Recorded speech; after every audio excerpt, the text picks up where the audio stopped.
আজকে নিয়ে যাব পাহাড়, মেঘ এবং নতুন এক রাস্তার সন্ধানে। বাংলাদেশ আর্মির তত্ত্বাবধানে 1034 কিলোমিটার দীর্ঘ এই পথ কতটা সিনিক এবং কতটা রোমাঞ্চকর এবং থ্রিলিং সেটাই কিন্তু আপনারা দেখতে যাচ্ছেন।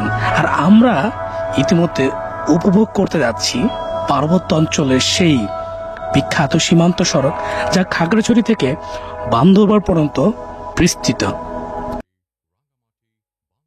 এই পাহাড় দেখতে পাচ্ছেন, ওইটা হচ্ছে বাংলাদেশ ভারতের বর্ডার এবং ওই বর্ডারের এলাকাটা ফারুয়া, এবং সেই রাস্তা ধরে সেখানে নতুন একটা রাস্তা হয়েছে এবং এই সীমান্ত সড়কের এই রাস্তা ধরে আজকে আমরা ঘুরে বেড়াবো আপনাদেরকে নিয়ে। সেই সীমান্ত সড়ক ভ্রমণের অভিজ্ঞতা আপনাদের কাছে তুলে ধরছি এইবারের ভিডিওটিতে। So let's go on.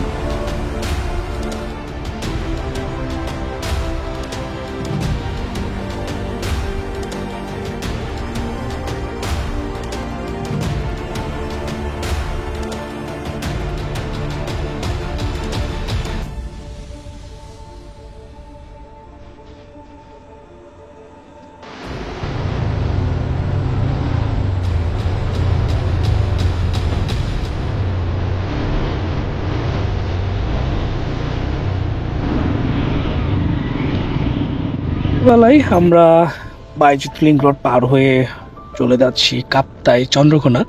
কারণ সকালবেলা মানে ভোর হওয়ার সাথে সাথে মানে সকাল হওয়ার আগে যদি আপনি কাপ্তাই রাস্তায় না ঢুকতে পারেন তাহলে সিএনজির কিন্তু অনেক বড় একটা প্যারা খাইতে হবে।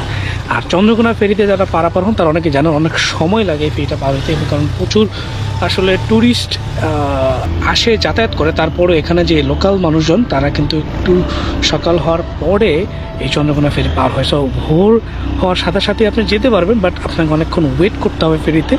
তারপরে বাঙালহালিয়া হয়ে আপনি চলে যেতে পারবেন রাজস্থলী। আর রাজস্থলী যাওয়ার পথে অবশ্যই আপনাকে চেকপোস্টে আটকাবে এবং এখানে আপনি কিন্তু সহজেই এই রাজস্থলী ভিউ পয়েন্ট, ফারুয়া, এই সাইচল যে জায়গাটা আছে আমরা যেখানে যাচ্ছি আসলে সেই জায়গায় কিন্তু আপনার যেতে হয়তো আপনি নাও পারেন, কারণ এখানে ট্যুরিস্ট এখন পর্যন্ত নিষিদ্ধ। তাই আপনাকে পূর্ব অনুমতি নিয়ে অথবা অন স্পটে যদি আর্মি আপনাকে অনুমতি দেয় তাহলেই কিন্তু আপনি আপনার এই গন্তব্যে যেতে পারবেন।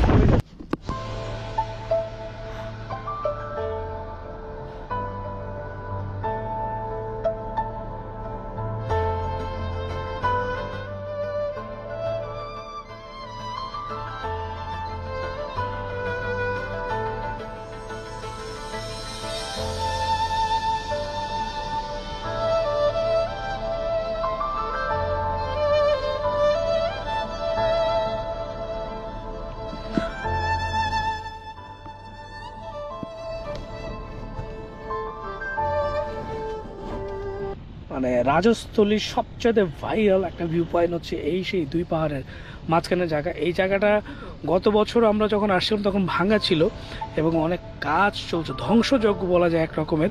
তো সেই জিনিসটা চলছিল এখানে, বাট এখন রাস্তার একেবারে মসৃণ। তারপরেও দেখতে পাচ্ছি এই রাস্তা হওয়ার পরে আবার রাস্তাটা ভেঙে গেছে। মানে এই জায়গায় বাংলাদেশ আর্মি কতটা দুর্গম অঞ্চলে এইভাবে রাস্তা তৈরি করার ক্ষেত্রে কি পরিমাণ শ্রম দিতে হচ্ছে, এবং এই রাস্তা হওয়ার পরেও আবার আরেকটা রিস্ক থাকে যে কোনো সময় ভেঙে যেতে পারে।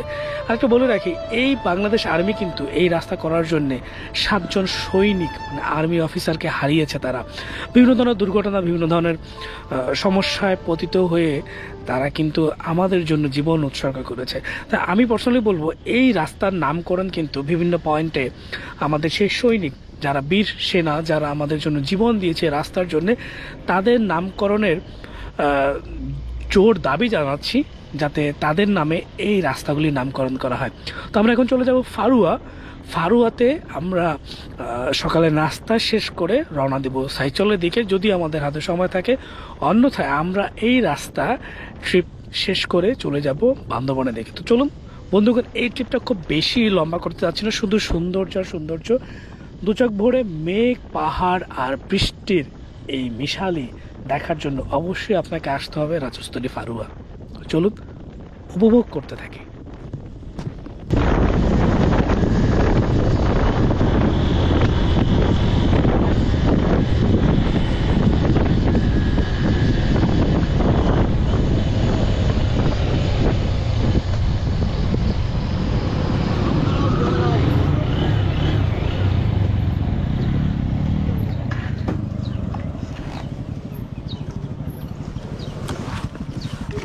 সামনে ফারুয়া বাজারে।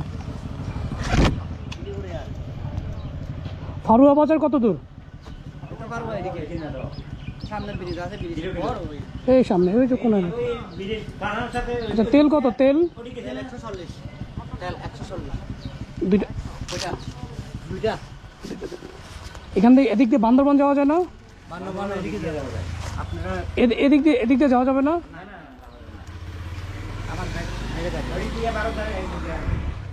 ফারুয়া বাজার নিচ্ছি, নিয়ে নি ভাই। আমি এদিক যেতে চাই না। জীবনে আমি একবার বাইক ঠেলছিলাম না রে ভাই।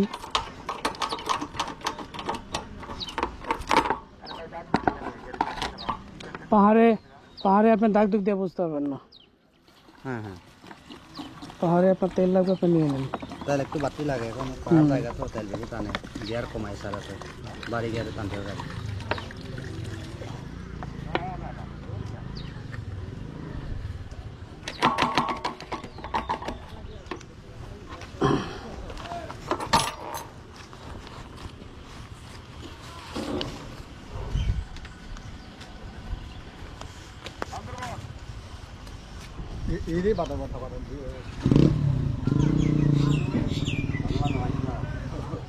এর আগে তো আসেন নাই মনে হয়। যে রাস্তাটা করছে এটা কই গিয়ে শেষ হয়েছে?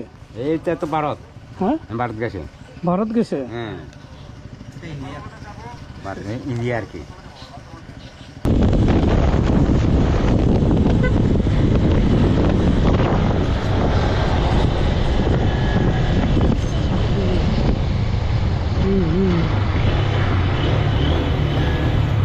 ব্রিজ পারে হাতের ডান। আর এটা হচ্ছে সীমান্ত সড়ক। আর এটা হচ্ছে ওটা হচ্ছে সীমান্ত সড়ক, এটা হচ্ছে পারোয়া।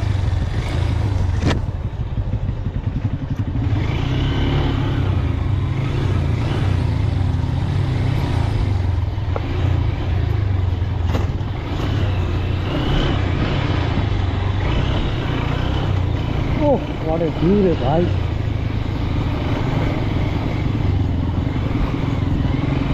হ্যাঁ সমস্যা কি, আমাদেরকে বললোই তো ডানে।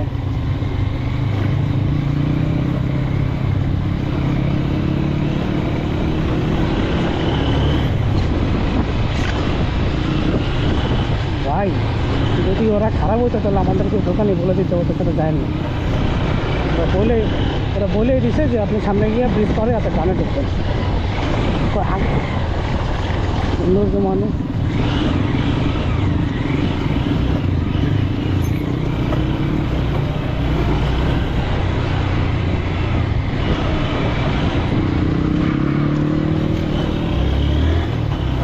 আবার ভিডিও নিচ্ছে, মানে প্রচুর ভিডিও নিচ্ছে।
সব কিছু তুলে রাখতে হবে।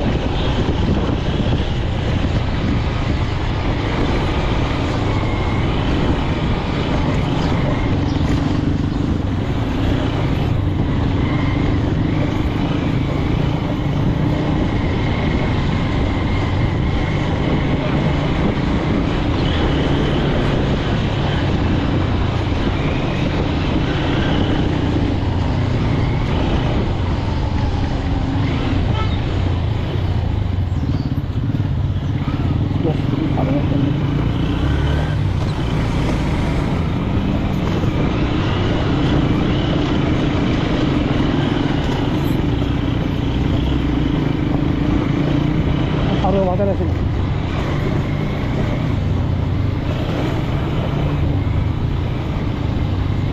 এই যে ফারুয়া চলে আসছে তো গোয়ান ছবি, গোয়ান ছবি সবাই এখানে গোয়া মারে।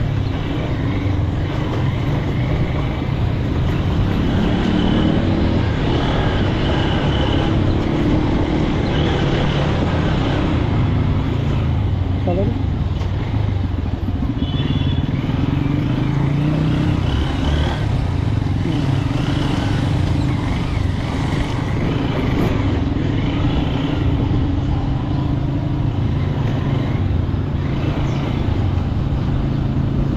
কোনো রিক্স না, চলেন থেকে যাবে।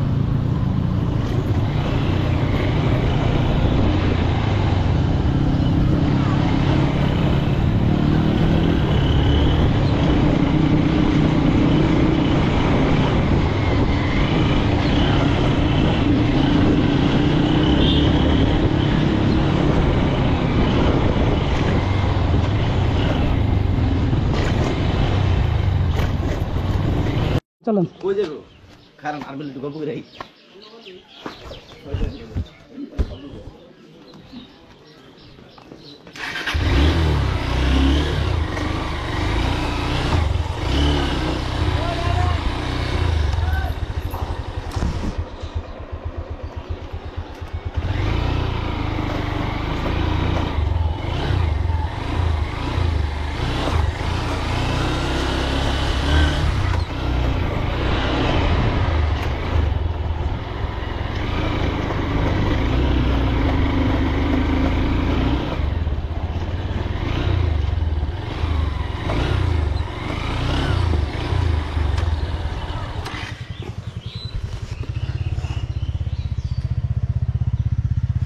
ছাইচল এখান থেকে কত কিলো?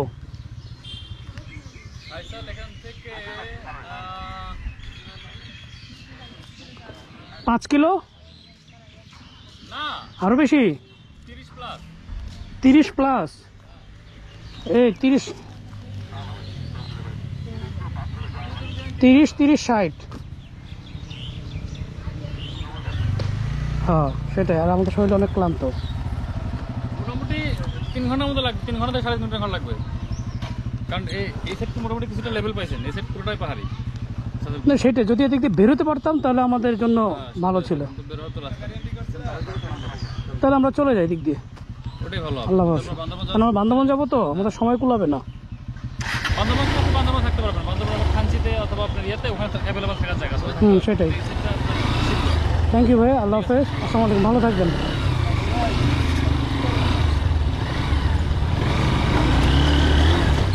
ভাই এটা হইলো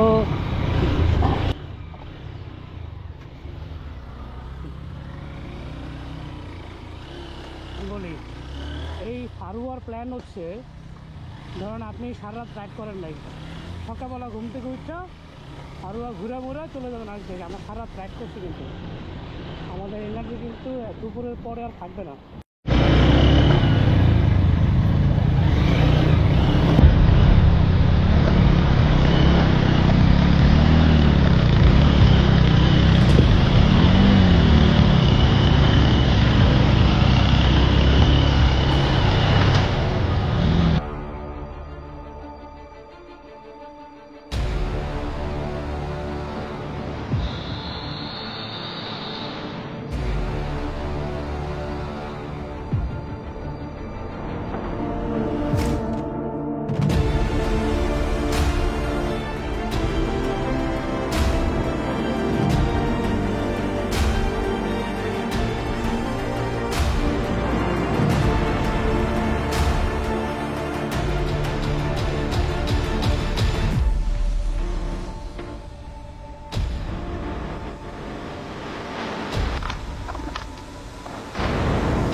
রাস্তার মাঝখানে কেউ সাইড করে?